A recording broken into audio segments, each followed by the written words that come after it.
Welcome to the Own Your Choices, Own Your Life podcast. I am your host, Marsha Vanwynsberghe.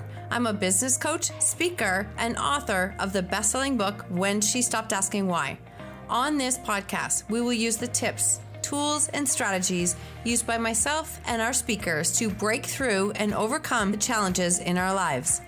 When we take radical responsibility of our choices, create boundaries, grow our courage, and practice self-care and letting go of what isn't ours to control, we can completely change our stories. When we take full ownership of our stories, we take back our personal power, and this allows us to impact, serve, and support others by showing them that they are not alone and helping them find freedom from their stories.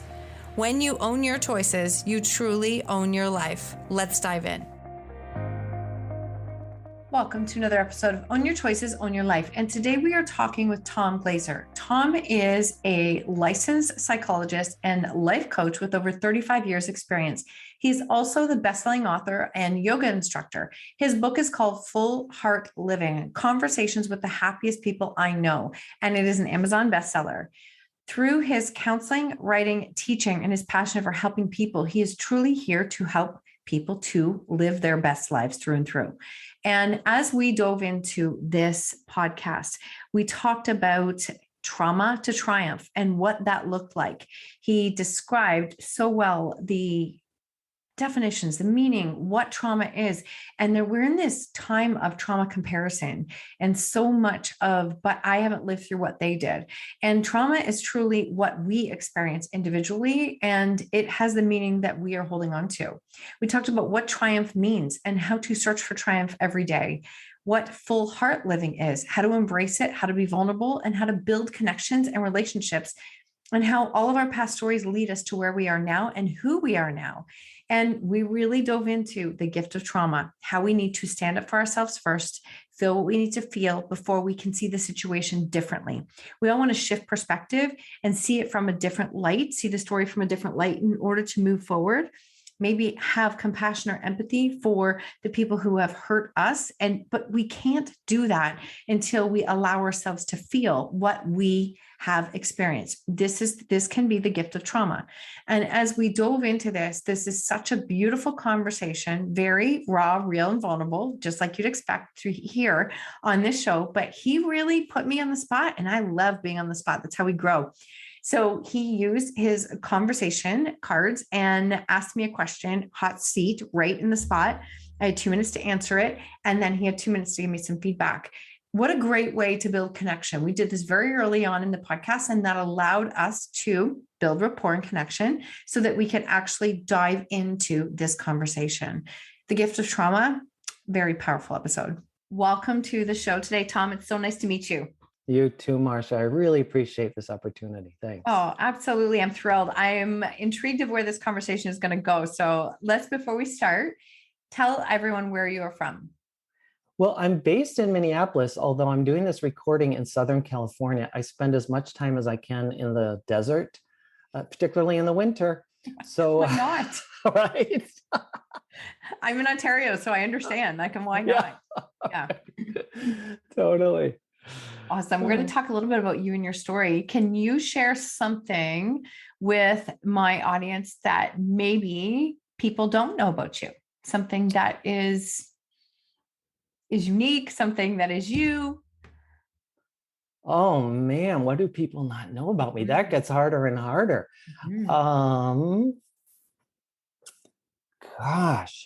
What's coming to me is what an animal lover I am.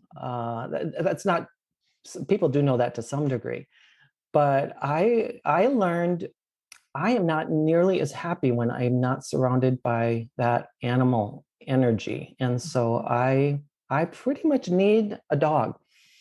Okay. I love that. I'm a big dog person. So yeah, yes, huge dog person. And her energy is just, it just feeds me on a daily basis. So I can relate to that. The companionship and that steadiness. Yeah. Oh man, nothing like it. Yeah, I love it. I love it. So when you filled out your form to come to be a guest on the show, one of the things that I loved was even your website name, your book, and it's Full heart living. It Mhm. reminds me of, Brene Brown talking about like wholehearted living and how Yes. that is really where we connect. We build our connections with each Yes. other, that vulnerability piece, all of those Right. things. But Right. people, like, we're so afraid to do that. So many people are so afraid to do Exactly. this. So Exactly. full heart living, tell me, what is full heart living? So it was not my initial working title for the book. Mhm. I was going to have happiness in the there's a title and then there's a subtitle. So happiness is in the subtitle. The full title is Full Heart Living: Conversations with the Happiest People I Know. But I realized pretty quickly in going through what I was hearing from the people I interviewed that happiness is not kind of just a one state. And it's not like that Pollyanna-ish kind of, I'm going to ignore all the negative. Happier people embrace everything. And this is part of, I think, what Brene Brown says. But let me say it this way first, because this way I think is easier to understand. And I see this in my work as a psychologist all the time. Less happy people work really hard on like suppressing negative, and even that, I don't love that term, but just for shorthand, I use it. What some of us think as negative emotions or experiences like grief or sadness. Happier people like try to push those away, or even anxiety. Less happy people try to stuff and avoid them. And when we do that, and I understand that, again, I'm not judging, I really get it. Who wants to have these unpleasant experiences? I get it. That said, if we suppress those, we also end up, we don't mean to, but we also suppress joy and happiness and good times. It's just what we do. And so then everything is flat and gray. Conversely, happier people embrace. Again, it's not that they love it and they want to be depressed or down or sad or grieving, but they know it's an inevitable part of life. So they live with their whole heart. So there's more to that title, which maybe we'll come to later, but that's where it started from, that happier people allow themselves to have days that aren't so great. And they know that's what's happening. And they also know it's going to pass. Mm. Less happy people don't know that as much. They don't trust. That is so, what you've just said there is so powerful, because that is, I was actually just having this conversation with a family member, and I don't know the exact quote, but it was like, don't let the highs be too high and don't let the lows be too low. Don't make the low days mean that you are something is like that you're the only person that's in this space, because we all, it's a wave, and sometimes we're all riding those waves, but it doesn't mean you're doing something wrong. It doesn't mean that it's, and I love that explanation. Something you don't know about me, if I could share, years ago, when I was kind of in my own battle, a counselor asked me, like, where are you experiencing joy? And I'm like, joy? Are you out of your mind? There's like nothing going right in my life. Right. And I remember it almost being triggered when she said joy. Yes. And as we started to unpack it, that was when I came in contact with Brene Brown's work. But it was this case of, you can't selectively block emotions. And when you block all. And that was such an eye opener for me, because then sometimes it's like, okay, let's feel, what do I need to feel right now? I don't need to make it mean anything, but I can feel it, but not feeling it and pushing it down.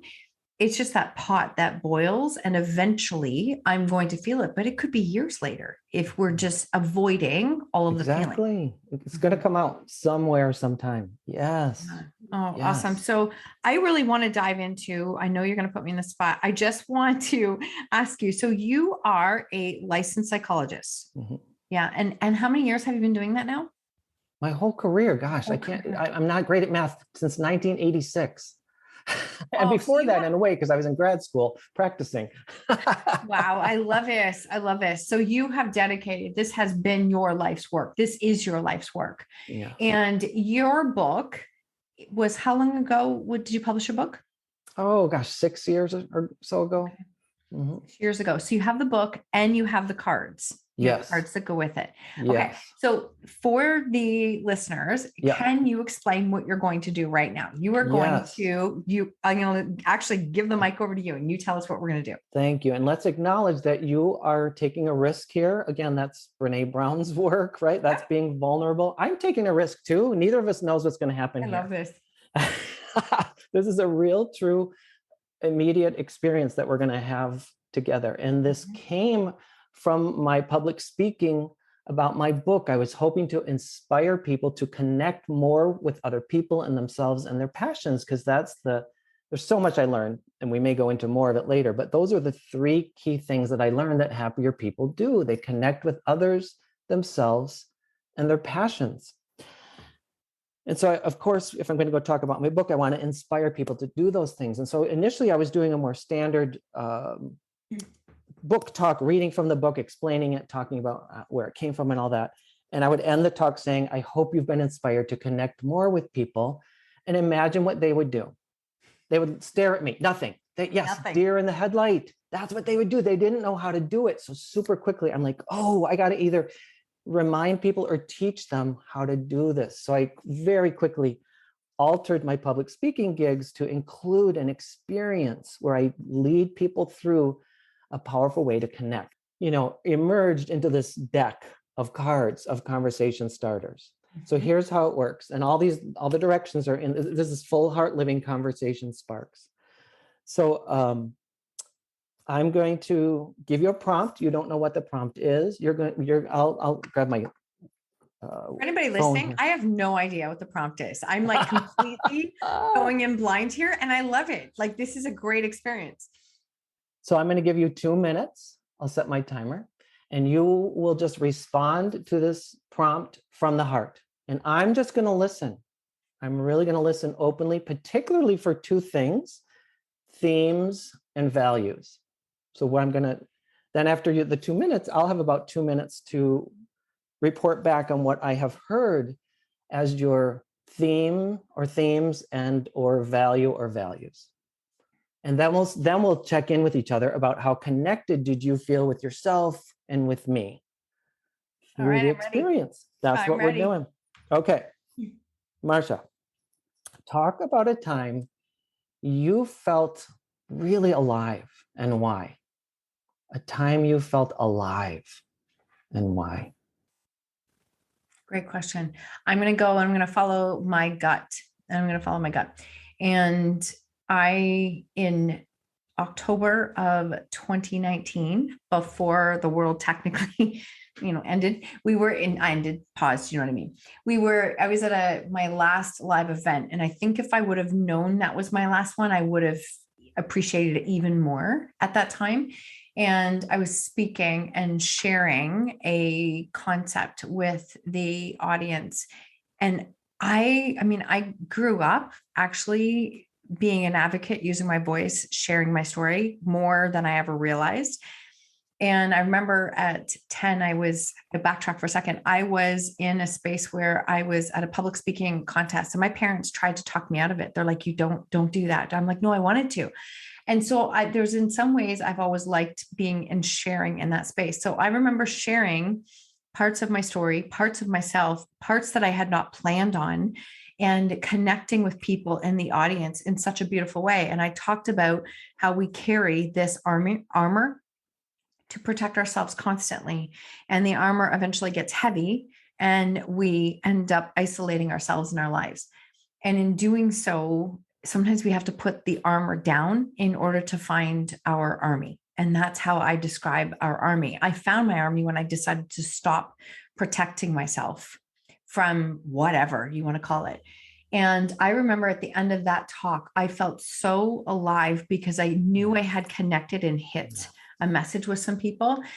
And so many people came up and said, I just wish, I don't know how to connect with people. And I don't know how to have those relationships.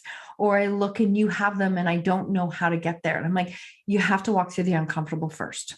You have to walk through the uncomfortable first, and then you can reach that space. So I feel really alive when I can share openly and vulnerably and help others to see that they can have a different experience in their life too.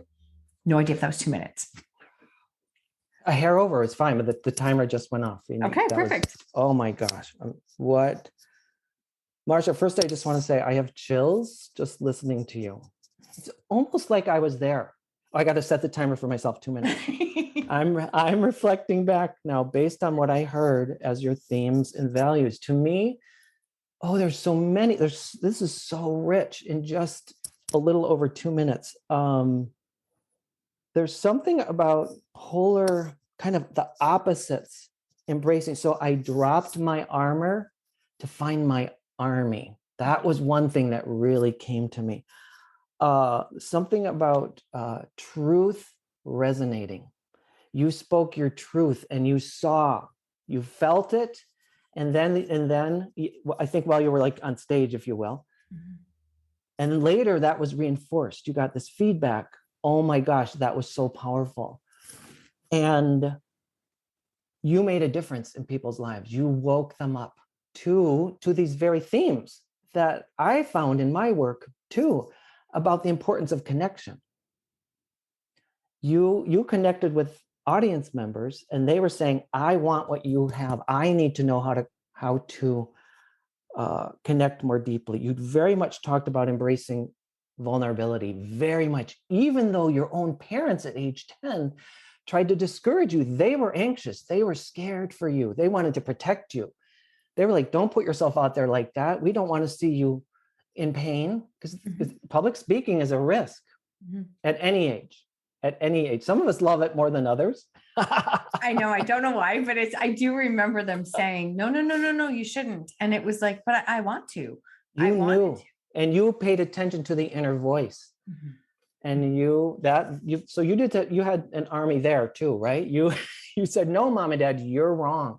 Yeah, that's good. Maybe not verbally, literally, but your actions, you stayed with your own authenticity and said, no, this is a calling. This is what I need to do.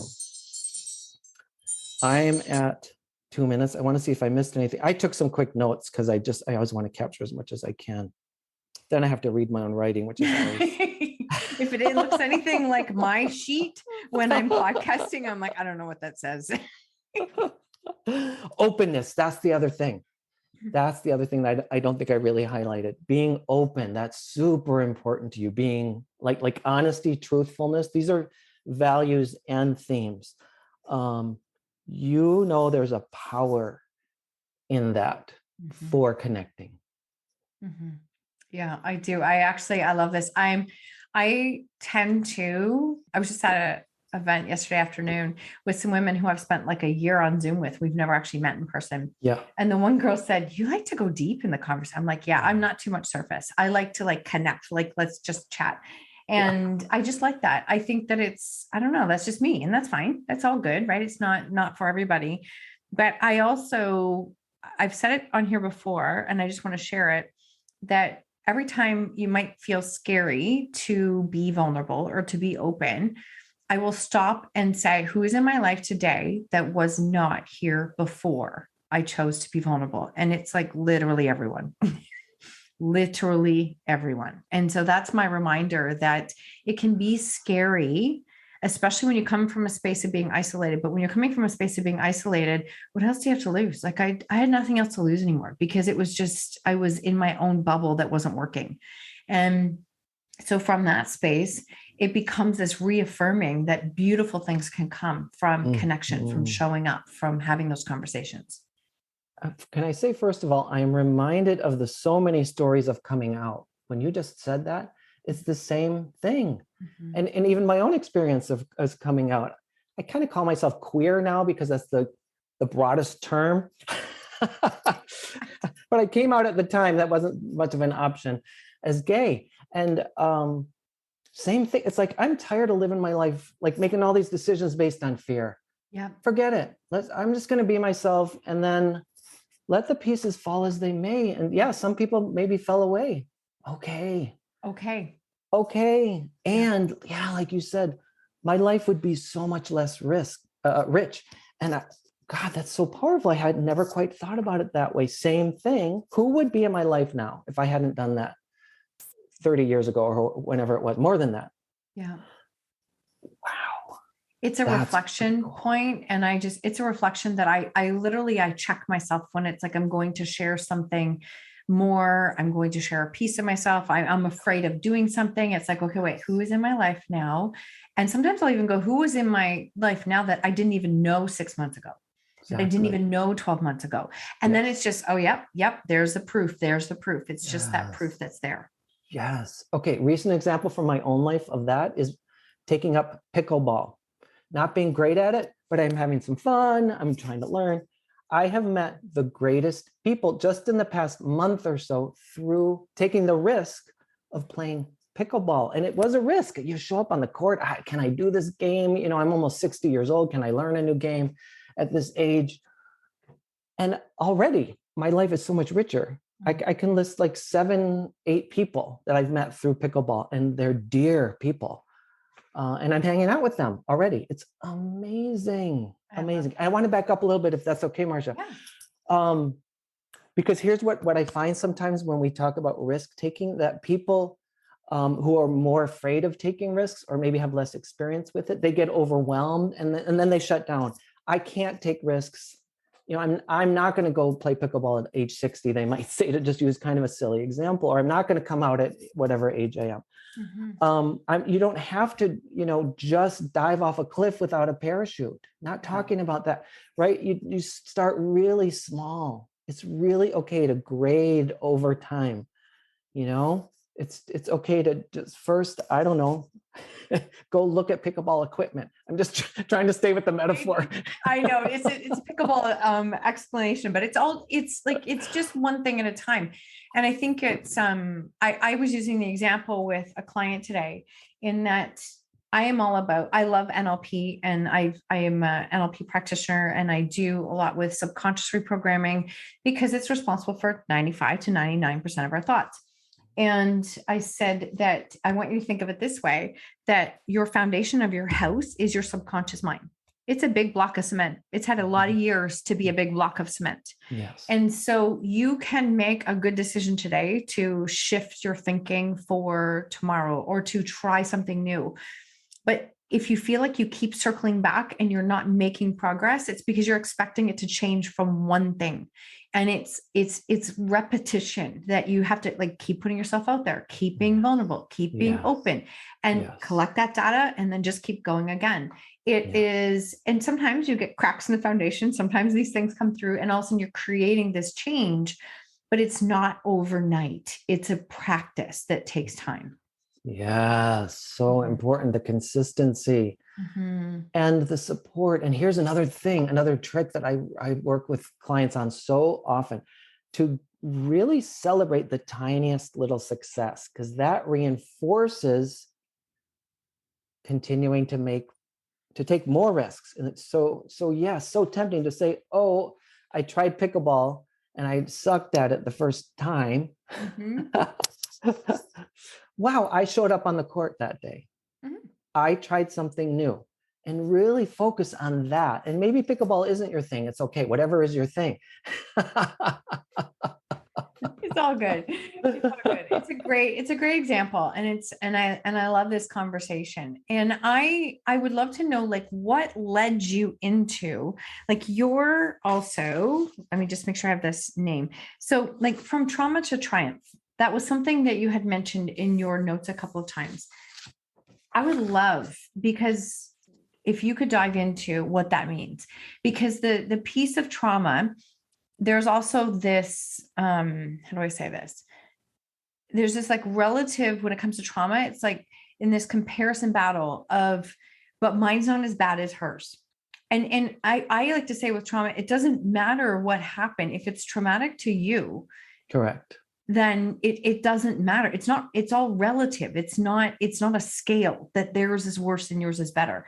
And as soon as you do that, then you are like negating your own feelings. Correct. Or minimizing. Correct. Minimizing. Yes. So I would love it if you would talk about like from trauma to triumph, and just however this lands, however this opens up. Yeah. So let me start with this. So my book, here's the book. This is the book, Full Heart Living. This came about from the unhappiest period of my own adult life. I had my dream job. I was going to retire there, super attached, loved to go to work every day until a new coworker showed up on the scene. Very small staff. We were assigned, about 50% of my tasks were, I had to cooperate with this person who hated the ground I walked on. I was triggered. I didn't totally know it at the time. It took me a long time. Well, let me say this first. I ended up leaving the job. Let me finish on that story. Then I'm going to come back. So in the midst of my depression, I noticed really happy people all around me. And that's how the book was born in a nutshell, is because I got curious, asked questions. It snowballed into videotaped interviews and then into the book. Beautiful. What I realize now is that coworker, who was actually a bully and very passive aggressive, was a trigger. She triggered me. She reminded me of all kinds of events from my history, including, so in junior high, even into high school, I was, to call it bullying would not begin to describe what I experienced. So just publicly humiliated regularly. Like fag was written on my locker all the time. I was called fag, it was just humiliating. I wanted to disappear into, if I could have, I would have disappeared. Yeah. In addition to that, I have a very mixed family, so great in so many ways, so loving and so very stable financially, and not divorced parents, so many good things. And there was way too much alcohol use in my family. There was way too much rage, way too much anger, way too much. Like the only way to really feel loved was to perform in certain ways. Cleanliness was a big one. And that wasn't just to be loved, that was to avoid the rage explosions. So if you keep the house clean, maybe mom won't, call you a little, profanity. Yeah. So this combination of bullying in school, and again, bullying isn't even the right term. It's really, that was abuse. I was abused. Yeah, no, actually, thank you for, yep. I would agree. And such mixed messages in the family. To have this coworker just show up in this kind of dreamland, right? And it just rocked my. Now, in retrospect, I'm not sad it happened, because again, you and I would not be here having this conversation right now. I'm convinced of that, right? Like the universe was the only way I was going to leave that job. Like something big had to rock an earthquake. I was attached to that job. I loved my job. It's led to all this other great stuff. But I was triggered. That's a trauma reaction. I felt helpless. I was really questioning my worth. Mm-hmm. I thought I wasn't good at my job. I thought there was something wrong with me. So all these messages, same thing that it's as a child, it's the way we make sense of the world, right?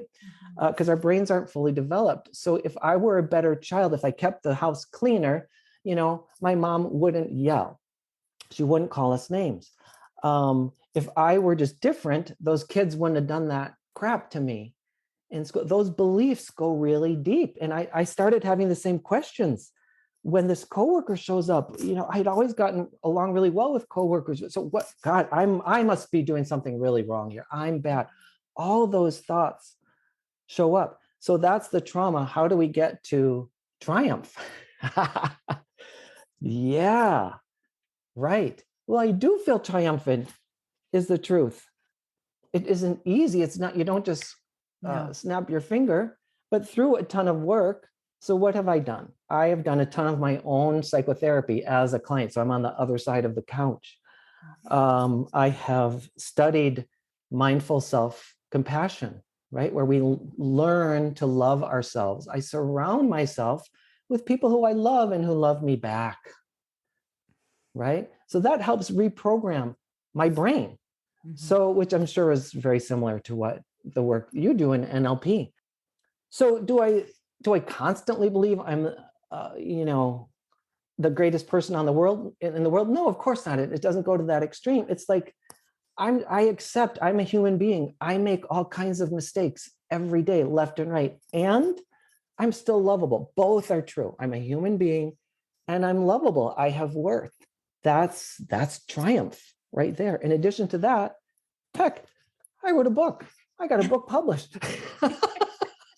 That's triumphant. I created a product that helps people. That makes me feel really good. This is great. You don't have to do great big things though. Even without a book or a product, gosh, when I just spend time with my great nephews or great nieces or my nieces or anybody I love, oh, this is a great moment. That's triumph, right? I'm living a really, really good life. I love my life. Mm-hmm. That's triumph. That is huge. Thank you so much for sharing openly and vulnerably, because like this is such an important conversation. It really, really is. And I love how you've taken that and explained almost like that trigger came into your life on purpose. Yeah. Because and I'm sure this is like, just to understand, like when that trigger comes up, and it does for all of us because we all have past stories or whatever that is. But if our reaction is like really rage filled or like it's explosive, then does that show that that is not actually healed? And that's something that we have to work through. Oh, sure. Don't you think so? Yeah, Yes. I do. I just kind of want to ask it as a question too, Yes. to see, because people, I do get this question a lot, and people's like, well, this person is constantly saying these things. And I'm like, okay, but your reaction is showing the meaning that you're giving that. Like I'm not taking away from, yes, Right. that person is incredibly mean. Yes. And sometimes that's going to happen. But we also, I'm not justifying it. We never know their story. Right. That might be how they treat everybody in their life. And it's just taking it from that perspective. So it's that unhealed trauma for so many people can sit there and fester for a really long time. And as you go back to like Glennon Doyle always talks about, we speak from our scars and not our wounds. I love those words. But I do believe as humans, I'm going to take it one step further. I do believe as humans that a lot of us have scarred over wounds. The wounds are there, but they're scarred over. So we think they're gone. And then all of a sudden something shows up and it triggers this response in us that we're like, what is this? But it's just that trauma that's still sitting there under the surface. And that reminds us. It's an opportunity. This is how I see it, Marsha. Our insides get really creative. They find ways to communicate with us. It's just like I often say to clients, oh, knock on the door. My insides are, hello, Tom, hello, we got a message for you. Here's something you could be working on. Here's something you need to do. Yeah. So our behavior shows us when there's something that still needs some attending. Yes. Like a wounded child inside me who was in a chaotic situation needs some soothing time.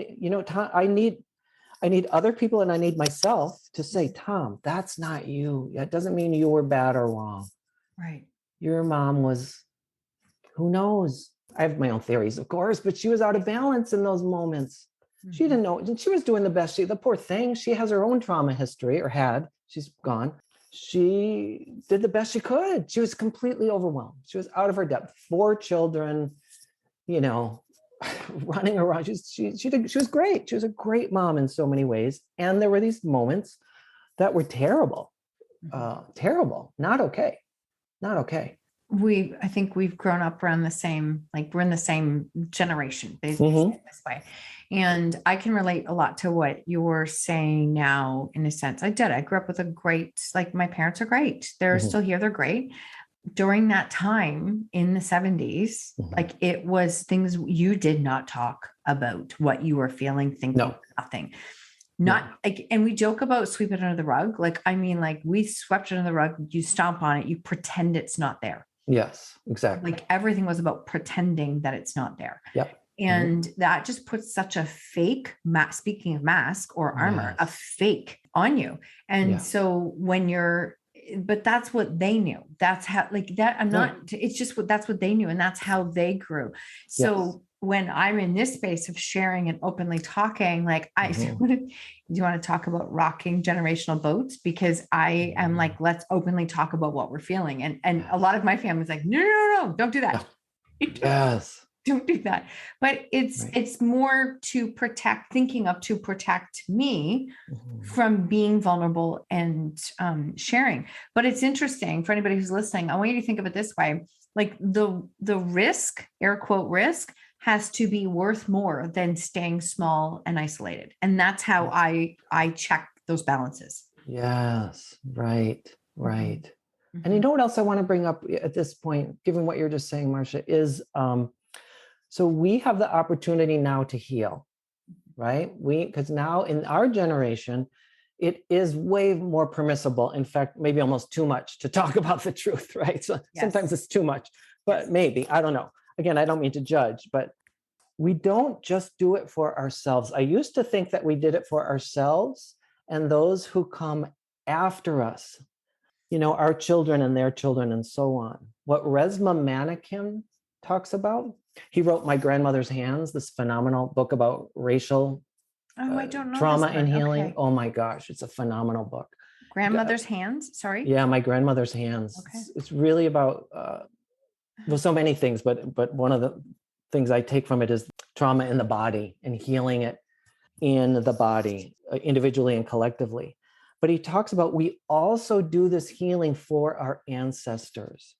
Mm. Like it goes forward and back, and they're saying thank you, right? Like all they were working. They want the next generation to be better. Everybody wants the next generation to be better. That's pretty universal.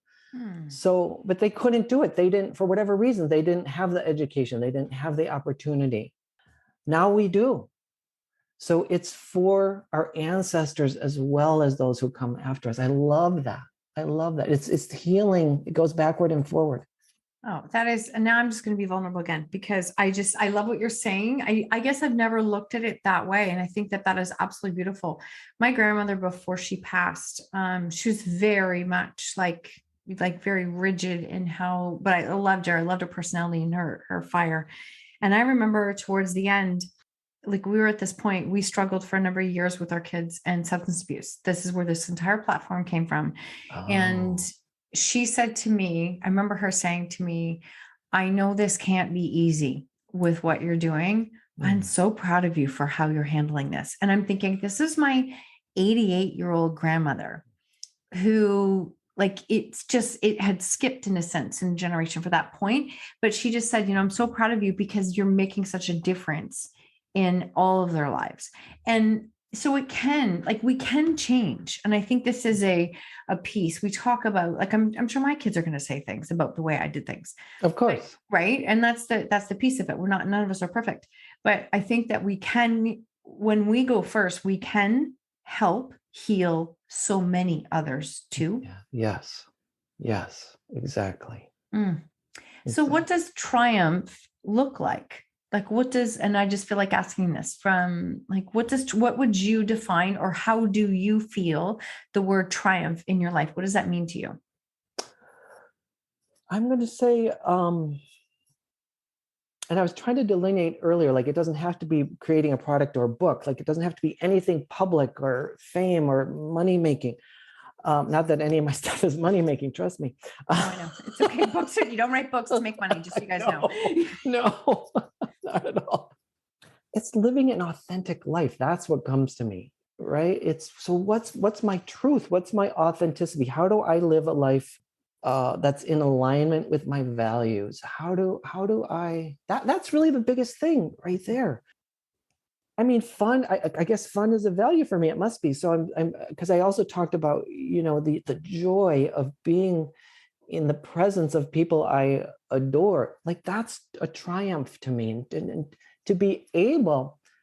I get okay. So I could say more. So when we relationships were not always super easy for me, right? Given all that history, it's really tempting to stay away from people.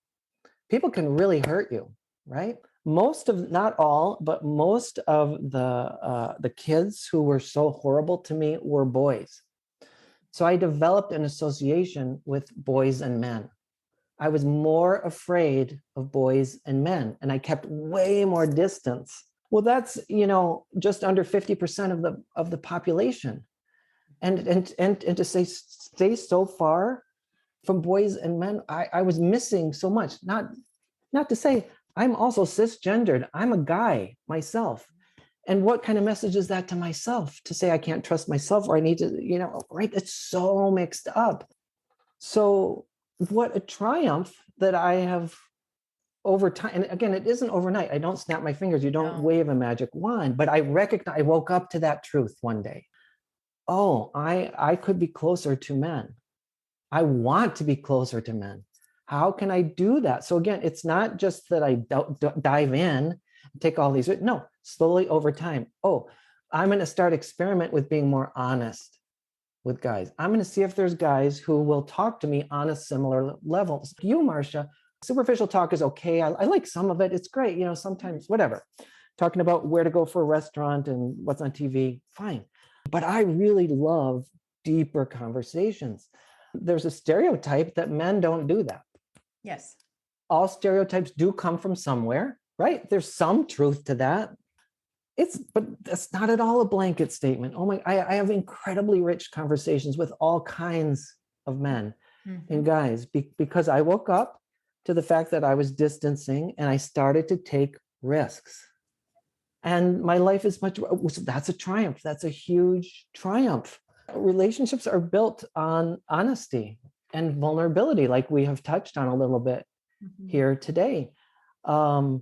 It's not the only thing, but it's a really important factor, particularly in more intimate relationships, but really in all relationships.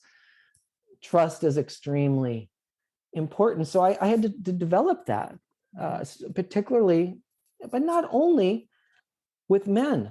And I don't know, I feel like I'm repeating myself. It's just a triumph that it's even a triumph just that I'm here, that I survived. I mean, that alone. No, I love this. And I think that what you're doing, maybe not even realizing it, but if you're listening, is first off, you've said it a few times so far about being in a space of celebrating, like celebrating the wins, celebrating seeing what you're doing, your accomplishments, whatever, like just celebrating and being grateful from that space. Yeah. But triumph doesn't have to mean this like, oh my gosh, I like climbed the mountain and it was a massive. Right. We can have triumphs every day. Oh, yes. And I think that is really powerful. What you're saying is that we can have triumphs every single day. Yes. I really feel called to tell you this. So in my, so I'm writing another book, a second book on resilience and trauma. So in my writing, of course, I'm exploring my own story. And so I did some research into who was really the worst childhood tormentor of mine. I'm not going to say his name. He died by suicide. When I first learned that, to be totally honest with you, I wasn't sad. I was like, oh, good. I was like, screw you. That'll show you. I was still in a place of resentment. But later, more recently, I have thought things like, this guy never got to experience the birth of his nieces, for instance. I have all nieces on my side of the family. He never got to experience the birth of his own child. He never got to experience, having a dog as an adult and just, I stare into the eyes of my dog. I have these wonderful moments. So these are of petting my dog, right? These everyday experiences, right? It's what you're saying, like I'm grateful for it. I'm soaking it in. I'm in the moment. It doesn't have to be fame, fortune. It's like, oh my gosh, how about just tasting a mango? Oh my God, I just had a mango this morning that was like really so good. I'm like, well, and I mean, it's winter here. Sorry, you just like totally squirrel brain for a second. I had a taste of it. I'm like, oh, I miss ripe mangoes. And I mean, this is not tropical because we're obviously not tropical here, but I sat there and I'm like, I love mango, love it. It's so good. Yes. Mm-hmm. So I just think of all these moments that this guy who was awful to me Mm-hmm. didn't get to experience. Gosh. And how much pain, I'm not, it doesn't make, none of it makes it better. How much pain does a person have to have in their life to treat others that way? Right. I know it's a really hard one because there's no justifying what somebody does in that. But I sometimes look at people who are the most like this was probably halfway through the pandemic here. And I was in the store and this person is screaming at the coworker. And I'm thinking, Mm-hmm. Mm-hmm. like, how bad does it have to be that Mm-hmm. that's your reaction? Like, it's almost embarrassing as a human, to be honest. I was just like, please don't do that. Like, don't treat somebody this way. But where is their life at that is their normal go-to behavior? And Yes. sometimes Yes. it doesn't make it right. And I'm certainly not trying to make it right. No, I don't hear it that way. No, but we never know a person's story, right? We never, ever, ever know a person's story. Never. And there could be way more to their story where when we can look at it from different eyes, it's like, Yes. oh, okay, well, maybe this did actually make them into who they are.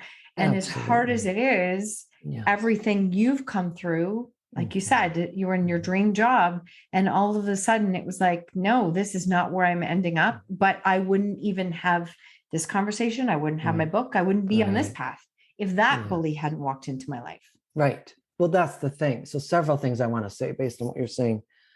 Yes, the gift of all this trauma I experienced is that it helps me be a good healer, because I really get other people's trauma so viscerally, so quickly. Mm-hmm. I get it. And they know I get it. Not that I always share my stories. Usually I don't. No. But they can feel it. They feel it in my being. They feel it in the way I respond. They feel it in my compassion for them. Mm-hmm. I also want to talk about what you're saying here. So yes, it's super important to have compassion, even for people who are displaying behaviors that are even damaging.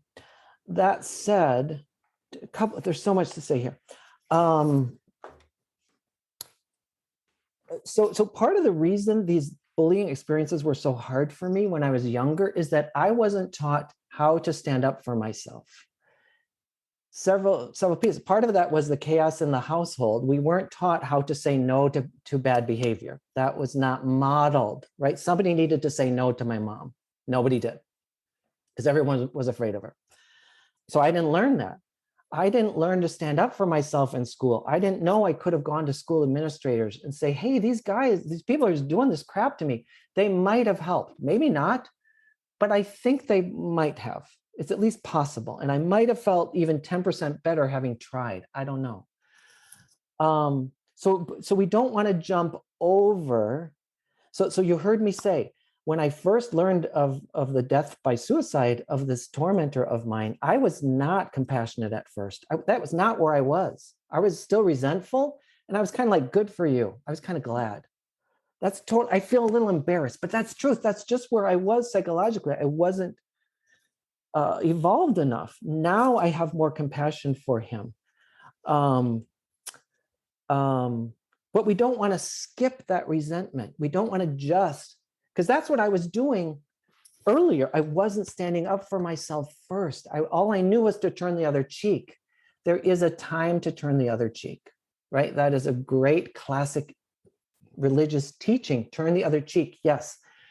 You can only do that without damaging yourself, though, I have since learned, from a place of strength, right? So you turn the other cheek, because I know it's not about me. If I still think it's about me, then it can be damaging to me to turn the other cheek, right? It can be more helpful to me to say, stop, no, that behavior is not okay. And in fact, there is also a place to do that, right? When people are damaging other people or the environment or animals, on and on, it's appropriate to say, no, stop. That behavior is not acceptable. Now, that's still, that doesn't discount compassion. I can both be a compassionate person and set limits with inappropriate behavior. Both are important. And in fact, the first, just allowing bad behavior is what we call idiot compassion, right? Isn't that a great term? Sorry, idiot. I'm just like, I already can see it in my own life, but Yeah. idiot compassion. Idiot Okay. Can you compassion break is it down just what it is for me. allowing people to do things that are not okay. Like, oh, you poor thing. Well, you're so stressed because of the pandemic. Of course, you're going to yell at your coworker in the grocery store in front of everybody. Oh, we feel so bad for you. Okay, just keep doing whatever you're doing. No, stop yelling at people in the grocery store. Knock it off. Now, even get strong and raise your voice. Knock it off. Not okay. Mm-hmm. You may not do that. That is damaging everyone around you. Stop it. Also, let's bring you to someone who can help you. What do you need here? Something's going on. Right? It's also compassionate, also attending to the person, also protecting everyone around you. Everybody matters. Everybody matters. That's the ecology. One of the very number one things we talk about in NLP is like the ecology. Is it good for you, for them, for us? Like, is it good for all?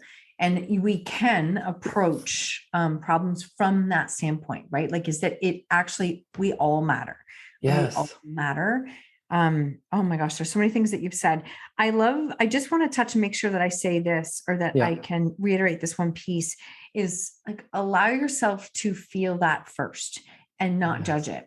So if you jump immediately into, like, that piece of healing is very important. And that piece of awareness is very important first, because we also don't want a toxic positivity, right? We don't want right. No. So I just would love if you wouldn't mind touching on like one piece of, because that is, I don't know if that's a new term now. It's not a new thing, but it's certainly, you hear a lot of it. Toxic positivity. Yes. Yes. Yeah. Well, that's that Pollyannish thing, right? Okay. Everything's fine. I'm just going to go along. I'm always happy. La, la, la land, denying. Okay. No, not everything is perfect right now. There are some things that need attending to, right? Acknowledging, that's full heart living, acknowledging the truth, the fullness, the wholeness. Yeah, some things need attending to. And it's a great life. Both are true.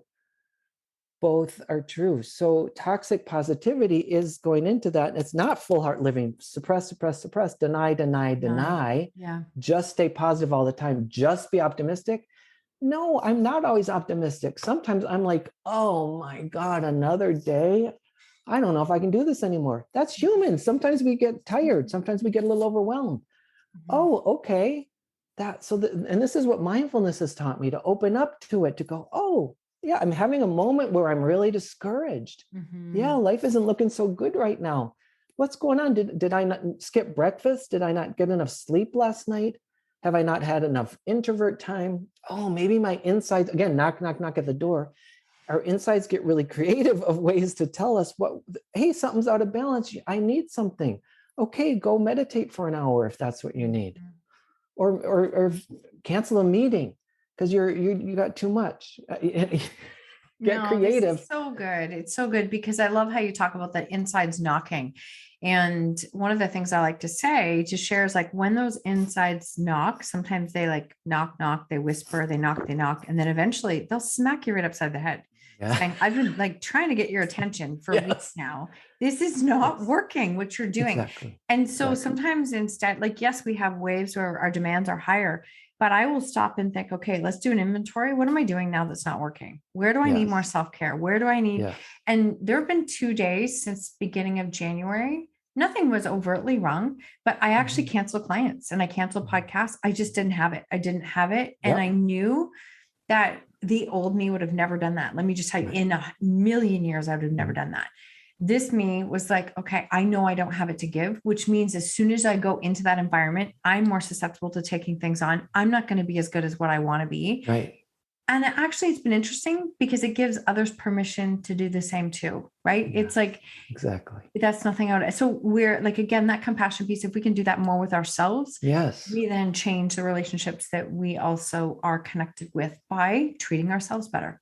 Yes, exactly. Oh, that reminds me, just a quick example, similar. I'll never forget, this was decades ago, a colleague telling me who she loved when her therapist would go on vacation. because it was good role modeling. Oh, my therapist takes care of herself. Oh, maybe I can go on vacation when I need to. Wow. Even though there's people who really need to be in therapy, maybe they could use it every week or a couple times a week. Her therapist took a break. Wow. Oh, I love this. That? Oh, so good. And those are all triumphs. Those are all triumphs for everybody who's listening. So you can create triumphs in your everyday life. Like you absolutely can. Every simple wins. Life. Yes. Right. That's where do you, like, where can people connect with you the most? I know you have your book and your cards. They are available on Amazon. All your links will be available, but where are you most available?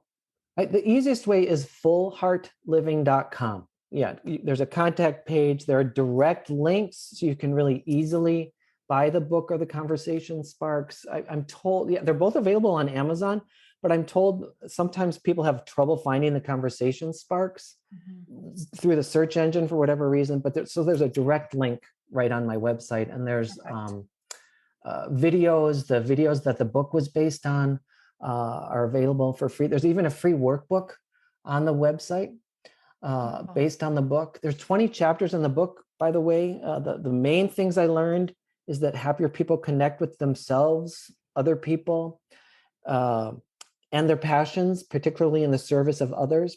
But there's a bunch of other chapters too, like gratitude, like self-care, like living in alignment with your values, taking risks. That's awesome. I love all of that. Thank you so much for sharing that. And I will make sure it's all available in the show notes. I have loved this conversation, and it's been good because I like it when people put me on the spot too. So it's a great way. Well, thank you for being willing, Marsha. That's vulnerability. That's risk taking. That was and look, it was so rich. I loved hearing what you had to say. Wow. Oh, I loved it too. And I mean, again, being vulnerable, you asked, was one of the very first questions. If you're just listening now, it was one of the very first things that you said when you came on the podcast. I'm like, sure, why not? Let's do it. So it can really open up some incredible doors and conversations. So I truly thank you for being here and for connecting and sharing so much with the audience. I do have one question left for you, and it is, what lesson in life are you most grateful for? Show up. Show up. Just show up. Keep showing up. Keep showing up.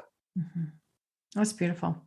It's a good reminder for anybody who's listening. It's consistency. We're back to consistency again. Right. Marsha, thank you for this opportunity. I've really loved our conversation. Oh, my pleasure. It's been great to this been a great conversation. Very, very thought-provoking conversation. I love it. So glad. Thank you so much. Thank you so much for tuning in to the Own Your Choices, Own Your Life podcast. If you loved this episode, please submit a rating and review on iTunes, and please share it with someone you think could benefit from hearing this message or this podcast.